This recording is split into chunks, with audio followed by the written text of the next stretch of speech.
Welcome you all to Believers IAS Academy, and in this today's topic of the day discussion, we will be discussing about BharatGen AI. So now, why is it in news? Because recently the Union Minister of Science and Technology, right, Minister of State for Science and Technology, has launched the BharatGen LLM at the BharatGen Summit 2025. Now, why does this become important? Because it also, according to the minister, he says that it is also in line or inclined with the Prime Minister Narendra Modi's vision of India's decade, which is not just for innovation but for inclusion, right? So now let's see what this BharatGen AI is all about and how it is helping India's transition or the way towards innovation, but also with an inclination to inclusion, right? So what is BharatGen AI? So it is a multimodal, LLM, kind of a platform, like an AI generative platform, which is indigenously developed by the government of India. And one exceptional feature is this is the only government-funded, multimodal large language model, that I'm talking about. And this becomes even more important because this is India's first indigenously developed. And when I'm talking about indigenously, another striking feature is its support to 22 Indian languages, where the multimodal, the platform that I'm talking about, the BharatGen AI, supports 22 different languages. For example, even people from various backgrounds, like let's say someone from Maharashtra, right, who wants to communicate or give prompts in Marathi can also use AI, right? People from Karnataka, who wants to communicate or converse in Kannada can also do it. So that is the advantage of this particular BharatGen AI, which integrates 22 different Indian languages. And now, what is the sole purpose of this? It is nothing but to take technology to the grassroots level. So that is the inclusion that we are talking about, right? So now, what it does, as we already discussed, it is a model, a trained model to give prompts or to respond to various data types, not just text but images, audio and video as well, right? And it allows to understand, this particular platform, it understands and responds across different formats, unlike the unimodal models. Unimodal models is pretty much what we saw with ChatGPT, with its version 3, back when it was just restricted to respond to the prompts that we give, right? It was basically not able to generate anything exceptional, right? Especially with respect to images or even to create video and audio. It was just purely text, right? So that is the unimodal model. But here that we are talking about, the BharatGen AI, is to keep in mind that it is a multimodal large language model. So now, who has developed it? It is very important from the examination point of view. It is the National Mission on Interdisciplinary Cyber Physical Systems, or famously known as the NM-ICPS, has developed this along with the IIT Bombay, right? So that is about the basic general idea as to what BharatGen AI is. Key things to keep in mind, that it is the India's first indigenously developed fully government funded AI model. And also another important key thing to mind is the integration of 22 different languages, mostly why? To make sure it addresses or it governs the cultural diversity of India, right? So that is one important feature. And another key thing to keep in mind is the development by the NM-ICPS, right? Now, let's, before even understanding the advantages of, the BharatGen UI, let's understand what generative AI and large language model is, right? So coming to the generative AI, what is it? It is that particular platform of the AI which creates original content, right? Be it text, images, audio, you have video, or even software code based on the user prompts, like based on what we ask the AI to function or to do on all these fronts.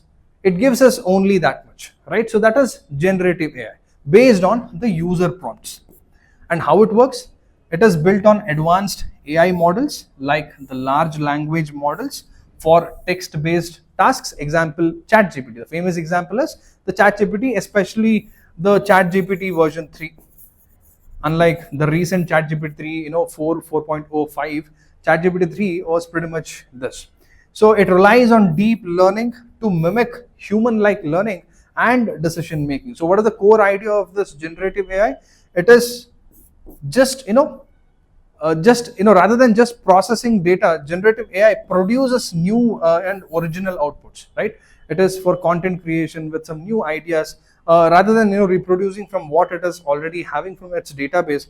The generative AI, as the name says, it tries to bring or generate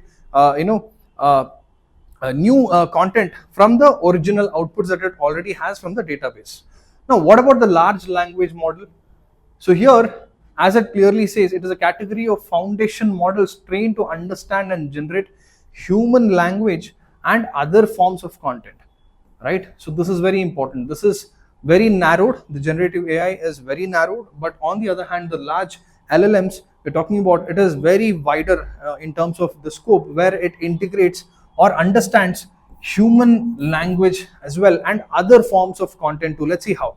So the learning process of this LLM, they learn patterns, right? It is not that only devoted or only restricted to the prompts that we give, much like in generative AI, but in LLM, they learn patterns from vast data sets and develop the ability to interpret and respond to natural language.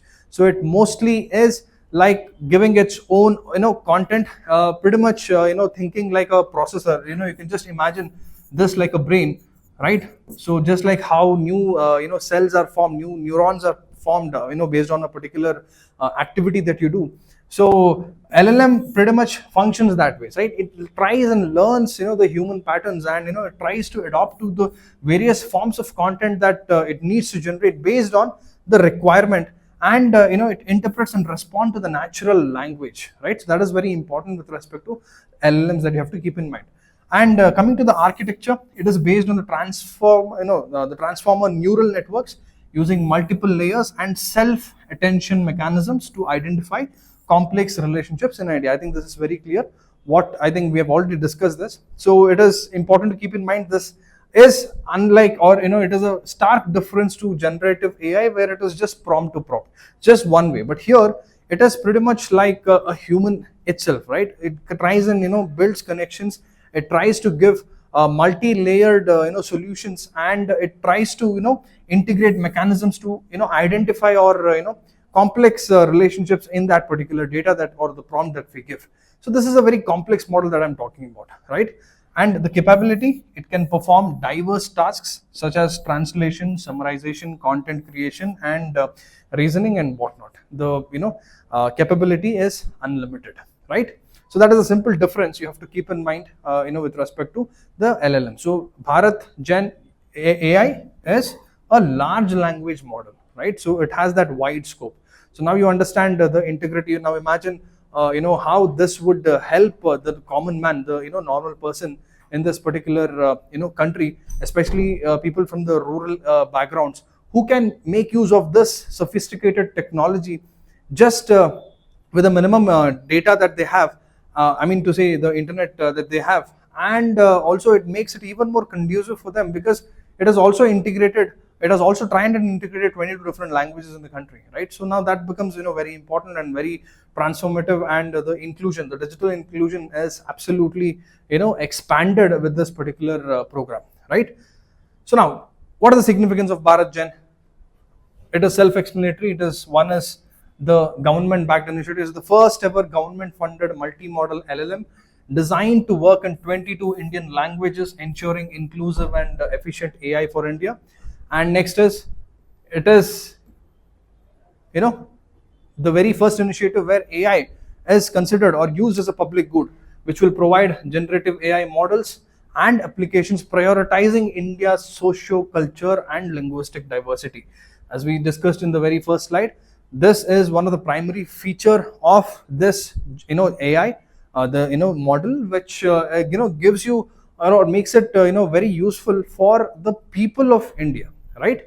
Which prioritizes India's socio-cultural and linguistic diversity. And then another advantage is the inclusive of AI goals, addresses social equality, cultural preservation, and linguistic presentation, ensuring AI benefits reach to rural and marginalized, which we have already discussed. Then most importantly, it aligns with India's Make in India, and also with that the Atmanirbhar Bharat ambition of the India. And these are all the baby steps or the milestones in achieving Atmanirbhar Bharat or Make in India process, the mission, right? Building of this AI indigenous technology. So that is a very milestone in itself, right? So this is the significance of the BharatGen AI, and we'll have to try and see how this functions going forward. Before that, we will try and solve one prelims practice question. Probably you can take a screenshot and use the comment section below to leave out the answers. Well, that's all for this particular video. We've just briefly tried and understood what BharatGen AI is. Well, for more such informative content, please do subscribe to Believers YouTube channel. Signing off, this is Madan Gopal. Have a beautiful day.